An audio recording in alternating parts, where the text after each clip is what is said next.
I could really go for a big old pulled pork sandwich right now, but I don't have 12 hours to tend a smoker. So I'm going to show you my favorite way to make pulled pork with a twist.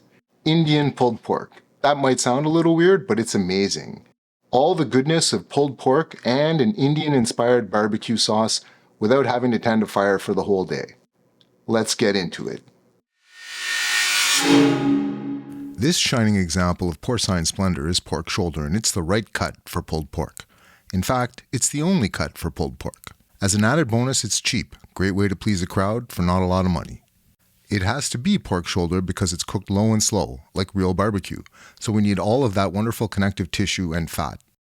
Anyone want to sit through me reading off a list of ingredients? I didn't think so. Just grab a screenshot or come back to it. There's one important thing to note, the chili powder. Kashmiri chili powder is mild. This isn't blow your head off, I'm tougher than you because I can eat stupid hot.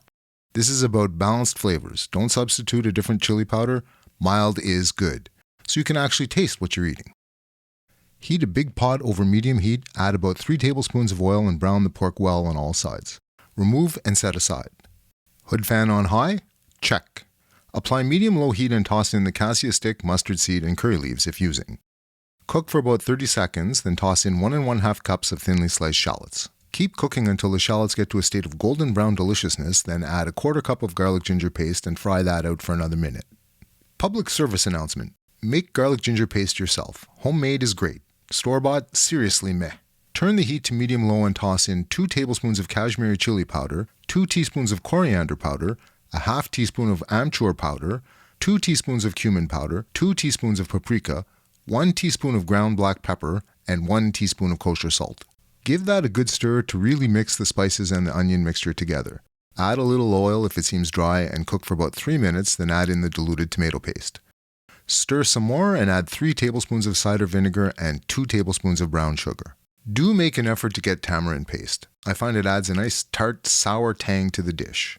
Stir, and then lovingly nestle your pork shoulder into the pot and add enough chicken stock or water to come halfway up that deeply browned, soon-to-be pulled pork.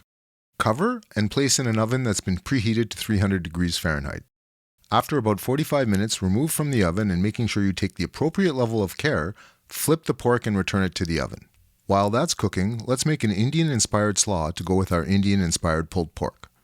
Mayo isn't traditional to Indian or to pulled pork, but the creaminess really works to balance the zing of the vindaloo barbecue sauce. Combine the yogurt and the mayo, then add the coriander powder, the cumin powder, black pepper, white sugar, kosher salt, mustard powder, Kashmiri chili powder, and a great big squeeze of fresh lemon juice. If the dressing seems a little thick, add about a tablespoon of milk to thin it out. For the Indian slaw, you'll need a small head of cabbage, sliced as thinly as you can get it, 2 seeded jalapenos, julienne, 2 large carrots shredded, preferably using this amazing little gizmo, and a red onion thinly sliced. Fold in the dressing and toss everything to combine really well. I'm using tongs here because I'm filming a video. If there were no cameras, I would use my hands. Hands are the best kitchen tool you own. You really should use them. At this point, the slaw is a little under-seasoned by design.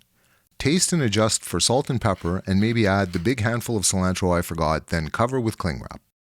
Slaws typically benefit from a little meld time, and this one is no different, so plan on a few hours in the fridge before serving. When the internal temperature of the pork hits 200 degrees Fahrenheit, drop it onto a cookie sheet, tent with foil, and let it drift down to about 140. If you enjoy exercises in frustration and have way too much time on your hands, then use tongs. Otherwise, please just use your hands to pull your pork. It works well, and it can be a lot of fun. Yes, I did mean to say that. Here's a fun magic trick.